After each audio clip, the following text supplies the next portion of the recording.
کچھ ایسے بھی متاثرین ہیں۔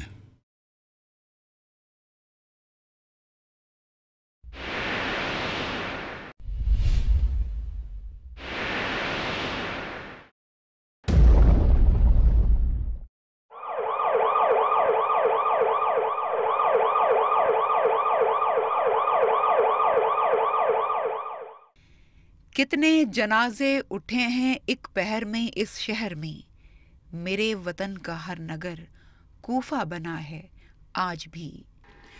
اور حقیقتاً یہ ابدی نیند سونے والے، بے گناہ قتل کیے جانے والے بروز حشر سوال کریں گے کہ ہمیں کس جرم کی سزا دی گئی، دہشت گردی اور تخریب کاری، اور پھر اس کے نتیجے میں بے شمار دلخراش داستانیں، قیمتی انسانی جانوں کا نقصان۔ جب شہر کوئٹہ کے در و دیوار مختلف اوقات میں خودکش بم دھماکوں سے لرز اٹھے تو کئی بے گناہ اس کی زد میں آ گئے۔ وَمَن يَقْتُلْ مُؤْمِنًا مُتَعَمِّدًا فَجَزَاؤُهُ جَہَنَّمُ۔ قرآن مجید میں اللہ تعالیٰ نے دو ٹوک الفاظ میں یہ فرما دیا کہ جو کوئی کسی مومن کو ناحق قتل کرے گا، نہ تو اس کی توبہ قبول ہوگی اور اس کا ٹھکانہ جہنم ہوگا۔ رسول اکرم صلی اللہ علیہ وآلہ وسلم نے ارشاد فرمایا، قتل ناحق کے بارے میں اللہ تعالیٰ نے مجھے 3 مرتبہ فرمایا کہ ناحق مومن کے قاتل کو میں بالکل معاف نہیں کروں گا اور اس کی توبہ کبھی قبول نہیں ہوگی۔ وطن عزیز اس وقت جس قتل و غارت کی لپیٹ میں ہے، اس میں وطن دشمن، اسلام دشمن، مسلمانوں کے دشمن، انسانیت کے دشمن، ان لوگوں کے بارے میں اس سے بھی اگر کوئی بدتر کہا جا سکے تو وہ اس کے مستحق ہیں۔ اگر انہیں اسلام سے پیار ہے تو پاکستان کا ایک اسلامی مملکت ہونے میں تو کوئی شک نہیں ہے۔ اگر انہیں مسلمانوں سے پیار ہے تو پاکستان میں 17 کروڑ عوام میں 1%، 2% غیر مسلم ہے، باقی تو سبھی کلمہ پڑھنے والے ہیں۔ سب سے پہلے ذکر کرتے ہیں بروز جمعۃ المبارک 3 ستمبر سن 2010 میں ہونے والے واقعے کا، جب میزان چوک کوئٹہ میں ریلی میں خودکش دھماکہ کیا گیا، جس میں 78 سے زائد افراد شہید اور 200 کے قریب زخمی ہوئے۔ یہ ریلی امامیہ اسٹوڈنٹس آرگنائزیشن کے زیر اہتمام نکالی گئی تھی۔ جب یہ ریلی میزان چوک پر پہنچی تو نامعلوم شخص نے خود کو دھماکے سے اڑا لیا۔ عاشورہ کا جب واقعہ ہوا تھا 2003 میں، اسپاٹ پہ کیجویلٹیز نہ ہونے کے برابر تھی، کنٹرول ہو گیا تھا سارا معاملہ، لیکن بعد میں جو فائرنگ ہوتی رہی ہے، واقعہ ہوا تھا عاشورہ کی میں بات کر رہا ہوں لگ بھگ 1 بجے، لیکن 5:30 6 بجے تک جو فائرنگ ہوتی رہی ہے ہمارے اوپر، مختلف بلڈنگز کے اوپر سے، مختلف ان نون پلیسز سے، ساری کیجویلٹیز وہاں ہوئی ہیں۔ جام کوثر کے اب پینے والو، تم کو زہرا دعا دے رہی ہے، تم کو زہرا دعا دے رہی ہے۔ شہید ہونے والوں میں علامہ سید عباس اور نجی ٹی وی کا ایک ڈرائیور بھی شامل تھا۔ 35 افراد کی نعشیں کمبائنڈ ملٹری ہسپتال، 13 کی سول ہسپتال اور 6 کی بولان میڈیکل ہسپتال پہنچائی گئی۔ بعض زخمیوں کی حالت انتہائی تشویشناک بتائی گئی، جس کے باعث ہلاکتوں کا مزید امکان پایا گیا۔ شدید زخمی ہونے والوں میں سما ٹی وی کوئٹہ کے بیورو چیف نور الہی بگٹی بھی شامل تھے۔ اس واقعے کے بعد کوئٹہ شہر فائرنگ کی آواز سے گونج اٹھا، لوگوں میں خوف و ہراس پھیل گیا، کاروباری مراکز اور دکانیں بند کر دی گئیں، 10 سے زائد گاڑیوں اور موٹر سائیکلوں اور دیگر املاک کو بھی نقصان پہنچایا گیا۔ میزان چوک پر سیلاب زدگان کی امداد کے لیے جو کیمپس لگائے گئے تھے ان کو بھی نظر آتش کیا گیا۔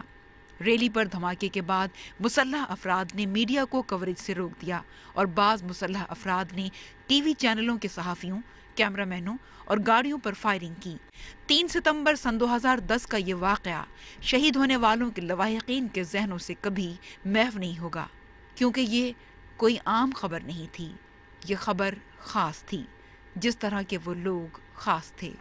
ایک استاد اور ایک شفیق باپ ماسٹر محمد رضا جعفری، جنہوں نے کئی پودوں کی آبیاری کی، کئی ذہنوں کو زمانہ ساز اور زمانہ شناس بنانے میں معاونت کی۔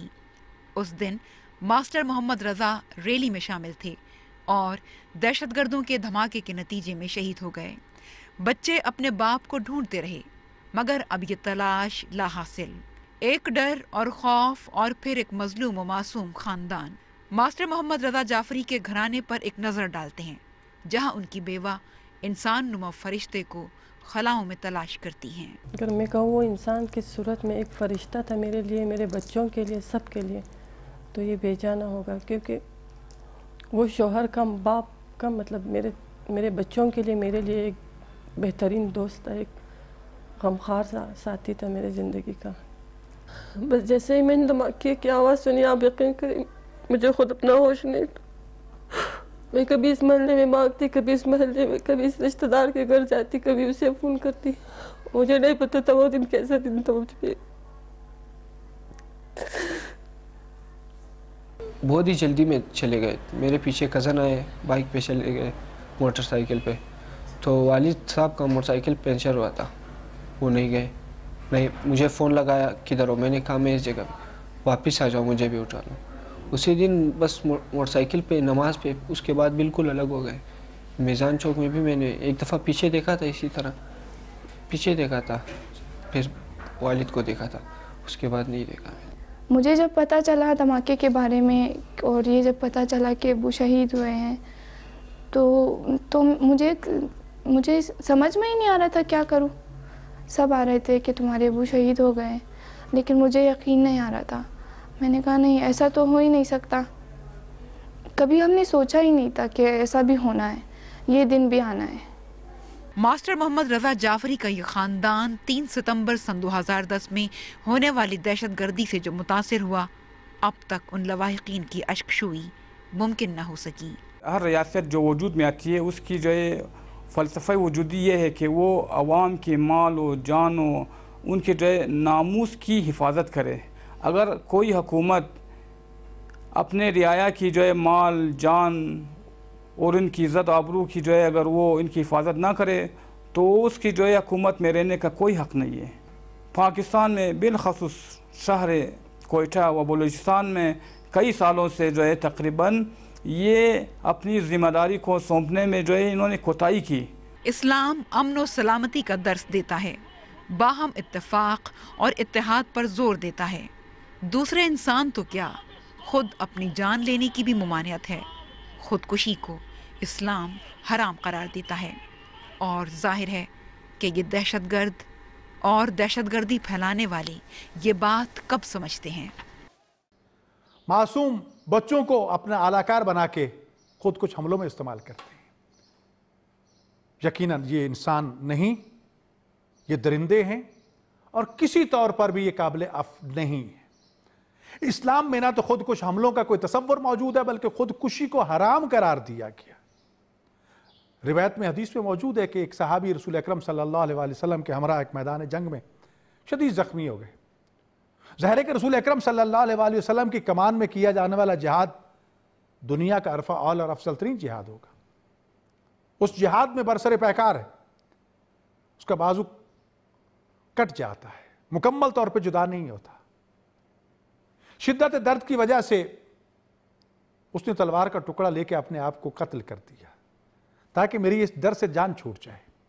رسول اکرم صلی اللہ علیہ وسلم نے اس کی نماز جنازہ پڑھنے سے انکار کر دیا کہ اس نے خودکشی کی۔ صحابہ کرام نے عرض کی کہ یا رسول اللہ یہ تو جہاد میں شامل تھا۔ کہا جب تک جہاد میں شامل تھا اس وقت اس کی عبادت تھی، لیکن اس نے خدا کے حکم کو پامال کیا، خدا کی اس امانت کو اس میں خیانت کیے۔ یہ وجود جو اللہ نے دیا انسان کو ایک امانت کے طور پر دیا، اس امانت کی حفاظت کرنا ہر انسان کی ذمہ داری ہے۔ یہ 38 سالہ شہید ناصر عباس ہیں، محکمہ زراعت کوئٹہ سے وابستہ 16 گریڈ کے فرض شناس افسر، 2 بہنوں کا اکلوتا بھائی اور ماں کا لاڈلا۔ 3 ستمبر سن 2010 کو نکالی گئی یوم القدس ریلی میں شریک ہو کر وہ بھی اپنے ساتھیوں کے ساتھ ہم آواز ہو کر رواں دواں تھے۔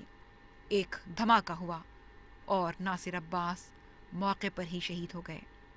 شہید ناصر عباس کی والدہ آمنہ رضا اپنے لخت جگر کی یاد میں آبدیدہ ہیں۔